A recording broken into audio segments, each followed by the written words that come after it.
ada nggak sih orang yang kenal dirinya di sini nih? Ya gitu. Seringkali kita menanya sama ya orang lah. Mbak Kolbi ini kan gitu. Ketika saya nanya, kamu siapa? Jawabnya apa? Saya Kolbi. Enggak, saya nggak nanya nama kamu. Kamu siapa? Bukan. Saya orang ketemu. Saya nggak nanya asal kamu. Kamu siapa? Jawabnya lagi, saya di Bandung kerja di Bawaslu. Saya nggak nanya tugas kamu. Kamu ini siapa? Ini ketika kamu siapa, nggak ada yang benar jawabannya. Saya nggak nanya nama kamu siapa, nggak nanya ibu kamu siapa, nggak nanya kerja kamu siapa. Saya nanya kamu siapa, ternyata nggak ada yang tahu. Adapun yang kita lihat ini jasadnya, ya kan gitu, orangnya putih cantik lucu ya.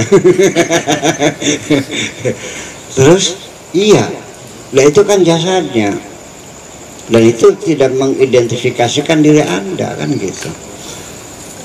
Nah ini saya akan kembali kepada pemahaman tentang diri kita sendiri. Kita ini sebetulnya siapa?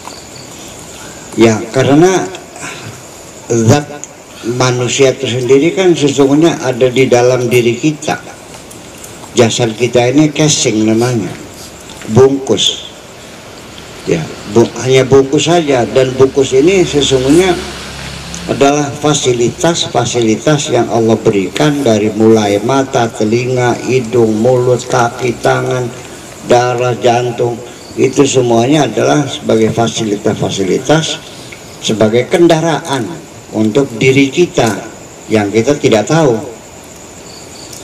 dan semuanya bekerja sesuai dengan perintah diri kita juga.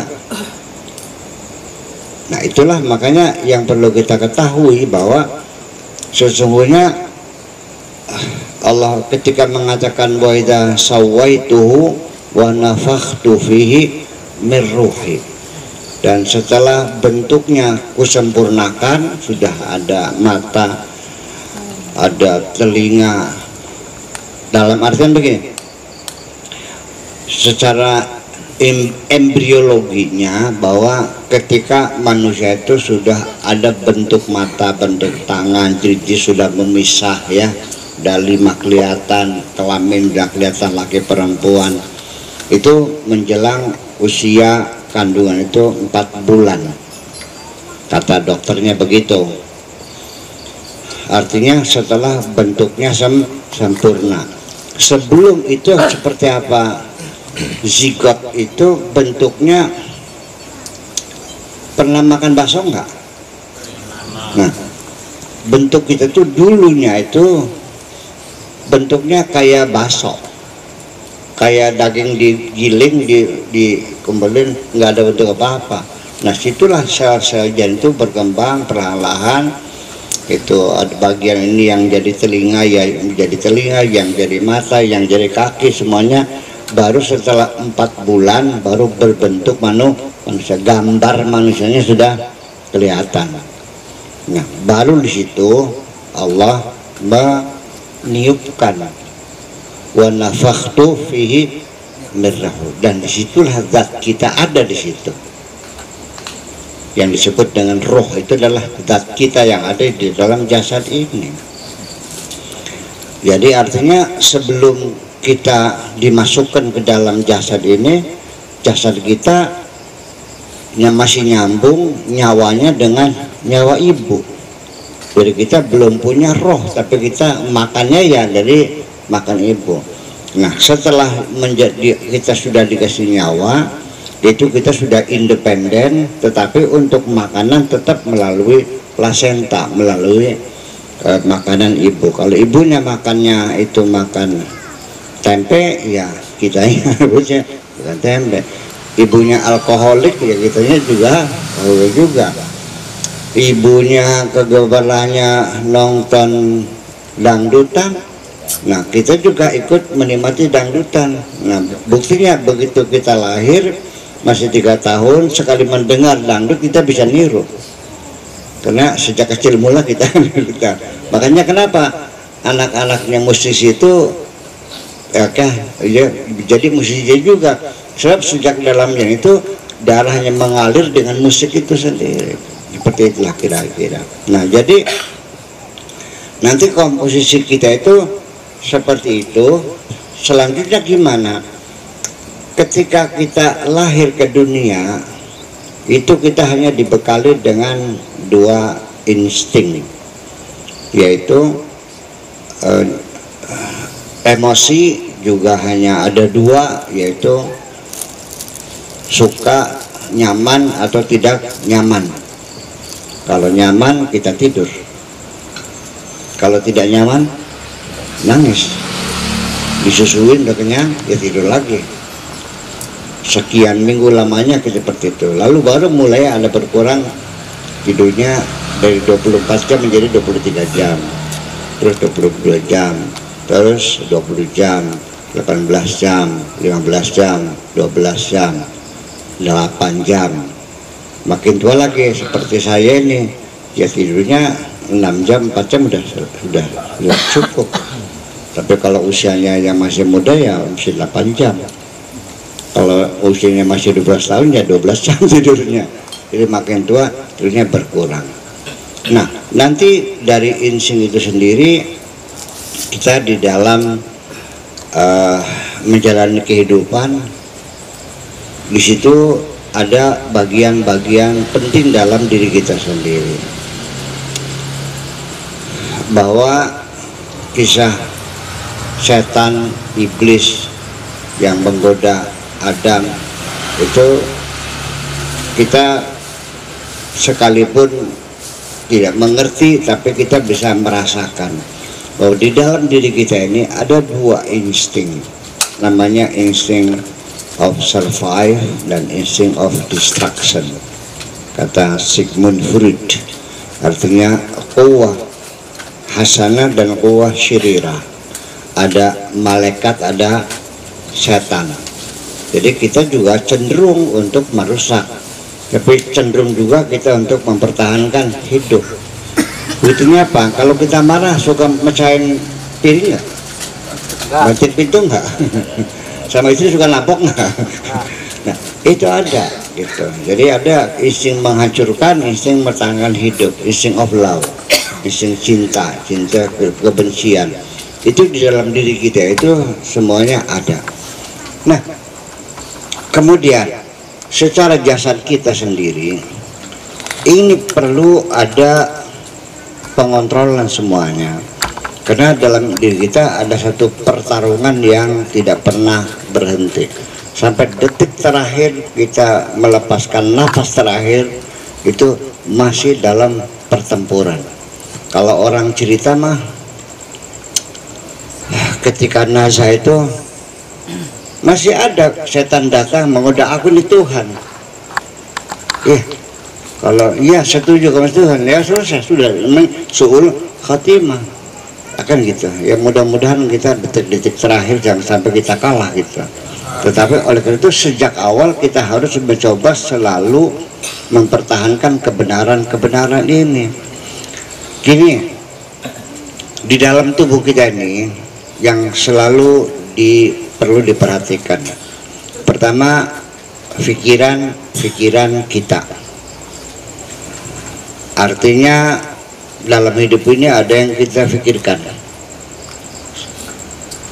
ada kesan, ada pengaruh, ya.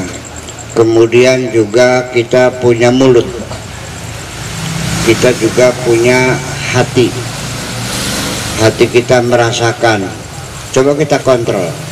Kapan hati kita menyimpan dendam? Kapan kita membenci orang? Kapan kita pernah menghasudi orang? Ada orang warungannya laris, kitanya marah. Pernah nggak? Ada nggak anak tetangga dilamar orang, kitanya tersinggung? Ada nggak anaknya teman bisa sekolah ke luar negeri, kamunya marah? Itu hasud namanya. Ada orang susah, kita ikut iba, ya, ada toleransi. Ada teman sakit, kita datang ikut menyambanginya. Ada orang mati, kita datang takziah. Ada orang bodoh, ada. Itu semuanya adanya di dalam hati kita. Mulut kita apa? Semua pikiran-pikiran kita itu kan dikomunikasikan melalui mulut kita. Mulut kita akan menyatakan apa yang kita inginkan, apa yang kita pikirkan. Tetapi ada yang keempat, yaitu kebutuhan biologis kita. Perlu makan, perlu minum, ya kan gitu, perlu obat, perlu kawin, perlu ini, perlu ini. Banyak sekali, mungkin kalau itemnya kita kumpulin mungkin ribuan item kebutuhan kita ini. Semuanya harus memenuhi. Perut kepengen makan, dikirim ke otak, otak berpikir bagaimana cari duitnya, usahanya apa, bikin apa, dagang apa. Betul gitu nggak? Nanti kita dagang, ada hal-hal yang kesempatan kita curang, hati kita mengatakan jangan. Itu semuanya terjadi pertempuran yang sangat rumit sekali. Nah, kemudian pada dasarnya nanti ada namanya segitiga, yaitu dalam proses nanti ini semuanya lahir secara alami. Otak kita setelah lahir bisa meningkat nggak? Meningkat kalau belajar, kalau enggak ya enggak. Perasaan kita juga sama, kalau tidak belajar ya kita seperti binatang juga. Anak juga dimakan sendiri. Adakah binatang makan anak sendiri? Iya. Manusia ada nggak ya makan anak sendiri?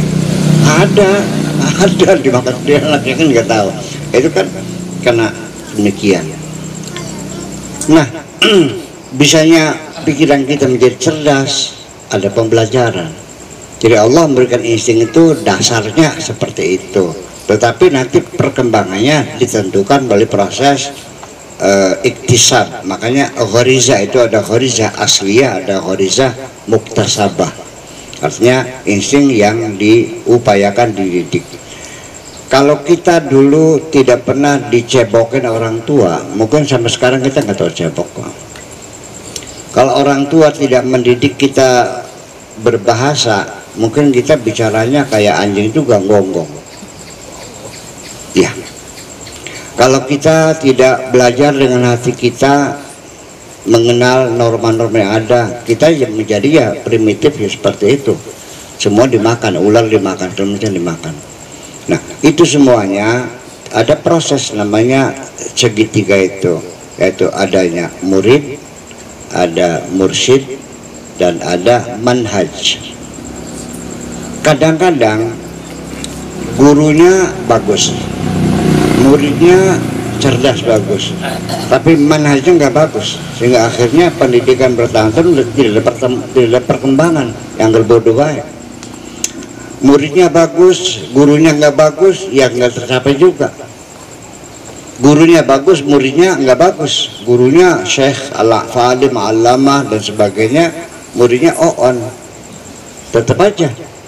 Nah, sehingga itu terutama dari mana? Mursyid itu bukan hanya seorang guru saja, tapi juga orang tua, guru di sekolah, masyarakat. Itu semuanya akan memberikan nilai-nilai kepada kita. Nah, sehingga nanti dari mana datangnya kita, sumpamanya satu emosi saja, emosi kita rasa takut saja, kita bisa sadar, karena takutnya apa namanya, emosi inti ya, rasa takut dan kecewa itu. Yang lain mah anak buahnya itu. Ya, rasa takut itu nanti muncul ragu-ragu, cemas, bimbang, ya kan, curiga. Itu juga anak cucunya takut. Gitu. Rasa cemas ya, artinya ada marahnya, ada segala macam gitu. Sekarang saya ingin mengatakan begini, bahwa sejak kapan kita punya keberanian terhadap diri kita sendiri, ada percaya diri. Artinya begini, apakah itu tumbuh dengan sendirinya ataukah memang ada pengolahan kita sesungguhnya yang membuat kita ini apa namanya, rasa takut itu dari mana? waktu kita lahir jujur tidak pernah punya rasa takut. Waktu anak-anak kita masih bayi, hanya satu ketakutan kita, takut jatuh. Ya, kalau sudah dia akan menangis kalau dia rasa takutnya pengen jatuh. Hanya satu, takut jatuh. Nah, setelah kita besar, lalu kita banyak yang kita takuti. Dari mana?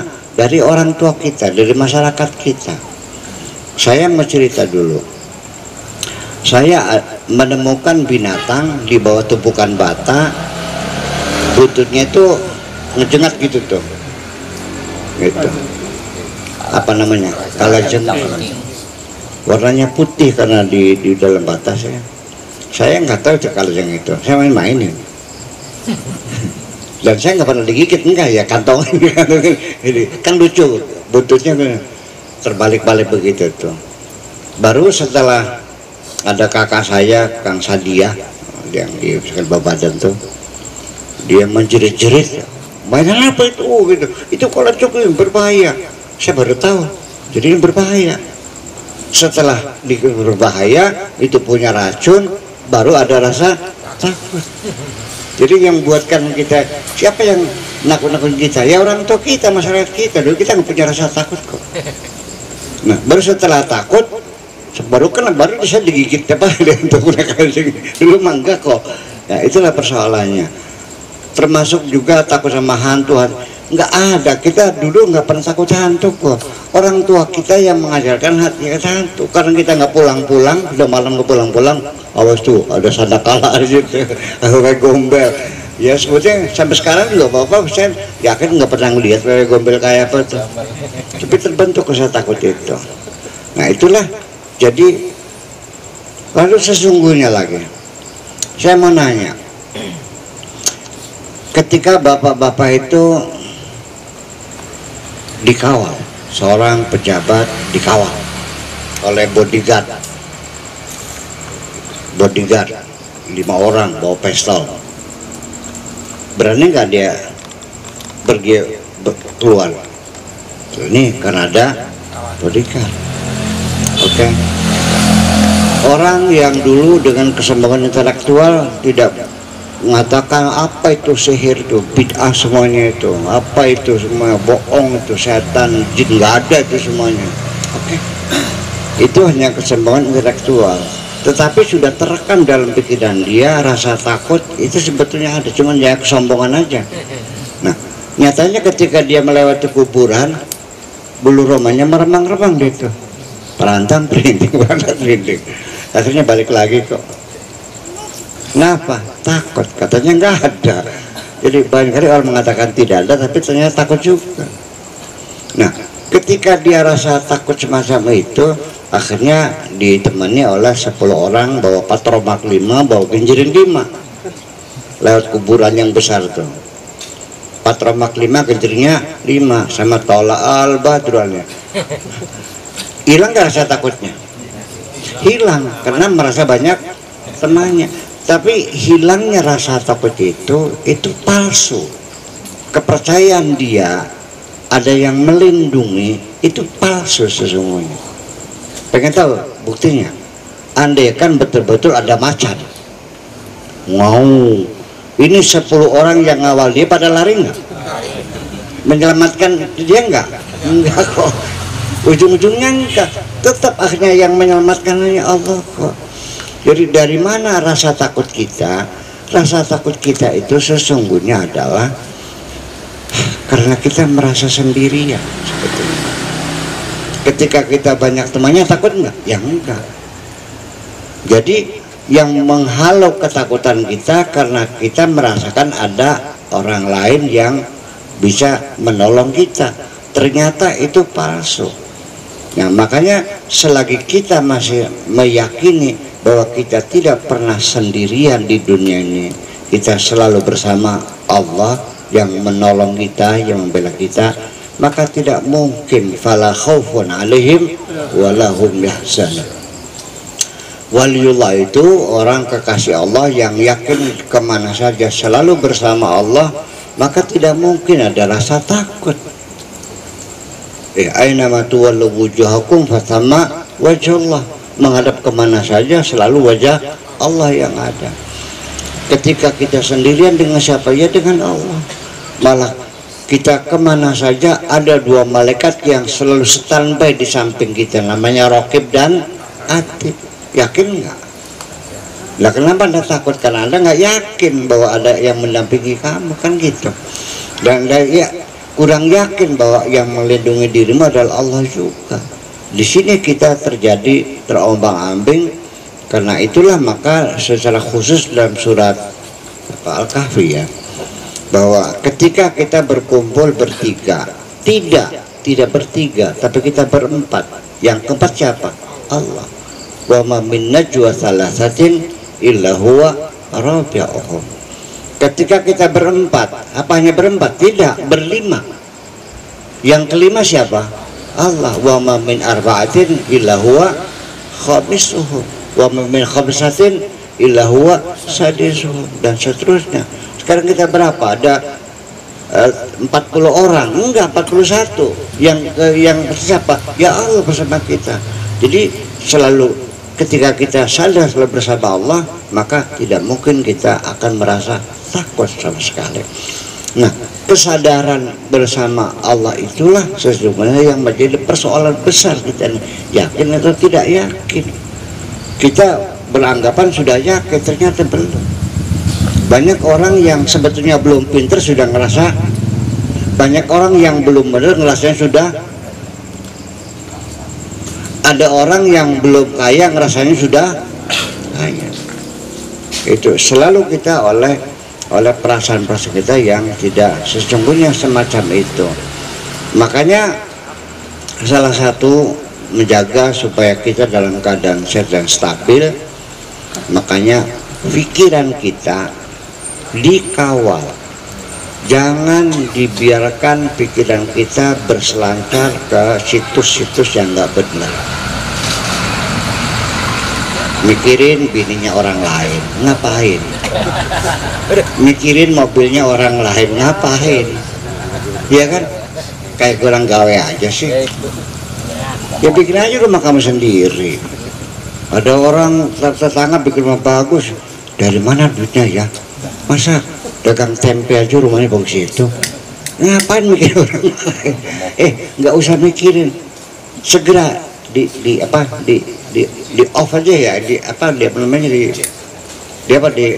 skip ya, klik udah buang aja, ngapain gitu? Ya nanti bikin, ya bukan dilihat, di skip ad ya. Ya di klik buang aja adalah, jangan ke situ, ngapain mikirin, buang-buang waktu. Nah, pikiran kita yang bermacam-macam, kecurigaan, penasaran, pengen tahu, intervensi sama urusan orang lain. Begini, kita ini dalam menjaga pikiran kita dan perasaan kita seperti kita nonton bioskop. Pernah nonton bioskop? Orang nonton bioskop itu macam-macam tuh. Ada yang nonton bioskop, dia masuk ke dalam cerita, larut dengan pikiran dan perasaannya. Ceritanya sedih, ikut nangis, betul nggak? Karena nonton sepak bola tuh, karena nendangnya kurang, kita akhirnya mukul-mukul goblok, seperti paling pintar sendiri, kan gitu. Kita larut dalam permainan itu, ya. Kita seperti kita menjadi pemain sendiri itu, ya kan begitu. Karena dia merengek-rengek meminta cinta gitu, ditolak, goblok, udah urusan apa nih? Kamu cantik kok, nggak usah ini banyak, udah ngantri loh, ikut komentarnya ngapain gitu. Itu bukan urusan kita, kan gitu. Ada lagi yang nonton sama sekali tidak pernah masuk. Kenapa? Sambil makan kacang. Kletak. Ya, nonton ya, tahu ceritanya, tapi dia tidak larut rasanya.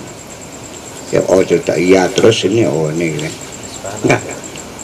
Yang melakukannya sudah lagi nangis, kita makan kacang aja. Ya kan? Yang kok baik gitu. Ada lagi yang separuh-paruh. Soalnya berangkatnya bawa pacar nih, sambil berpelukan, nggak tahu tuh Nanti kadang-kadang ya dia nikmati pacarnya sendiri kan, pegang-pegang. Tapi nanti kita mendengarkan juga, nanti kadang-kadang ikut larut. Tapi akhirnya, oh saya lagi sadar lagi. Jadi separuh masuk, separuh keluar gitu. Ada yang sama di luar, ada yang masuk seterusnya. Nah kita juga hidup begitu. Dalam menonton kehidupan, ada orang yang larut, ikut dalam penderitaan orang lain. Tetangganya suaminya galak, mukulin istrinya, dia ikut marah. Urusan apa nih? Akhirnya datang, ya udah minta cerai aja. Kamu gimana sih suami itu? Loh, urusan apa kamu? Yang dia masih cinta aja. Malah si istri itu senang digebukin suaminya itu.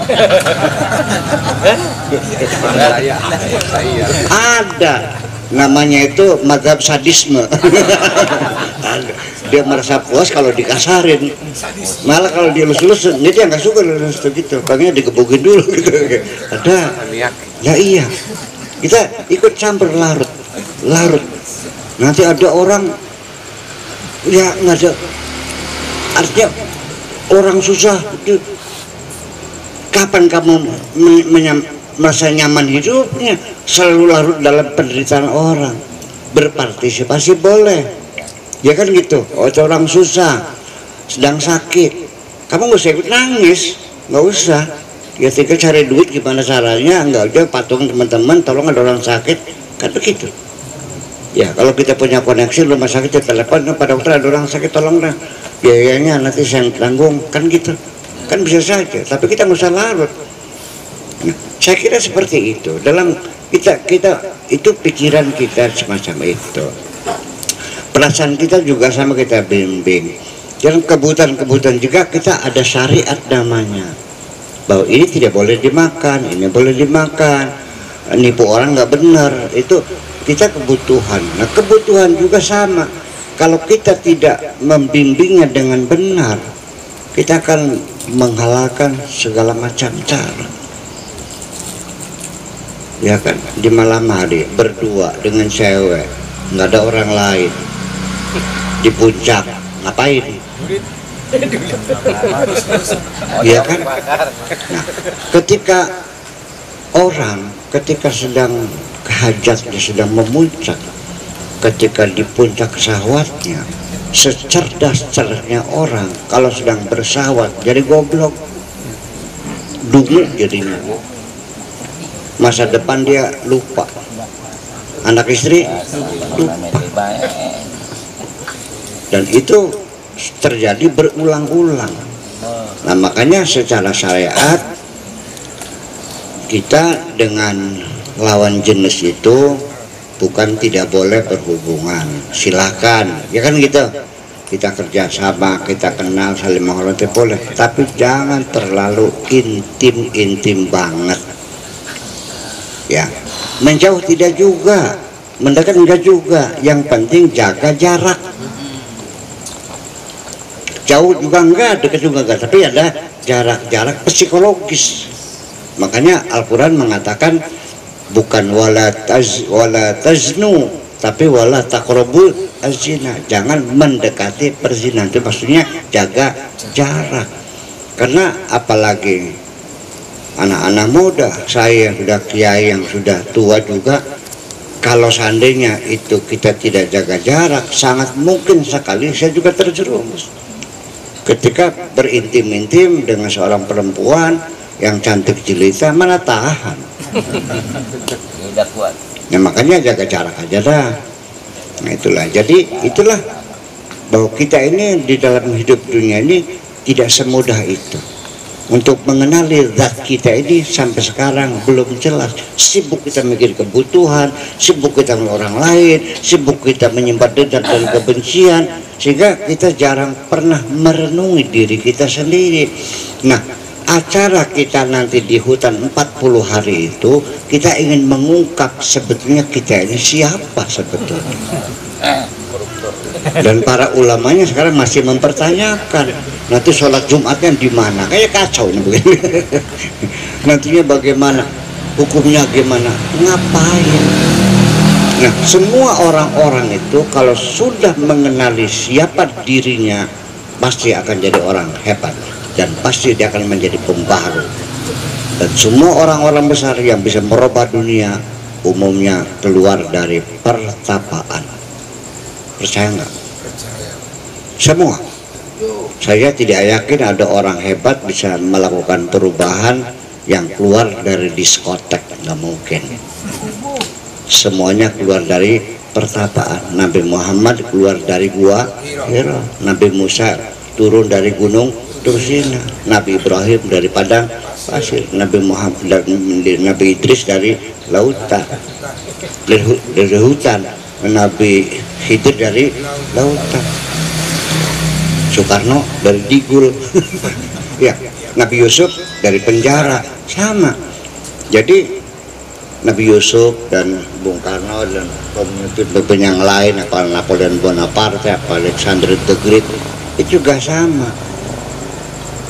Uzlah sukarela atau uzlah dipaksa?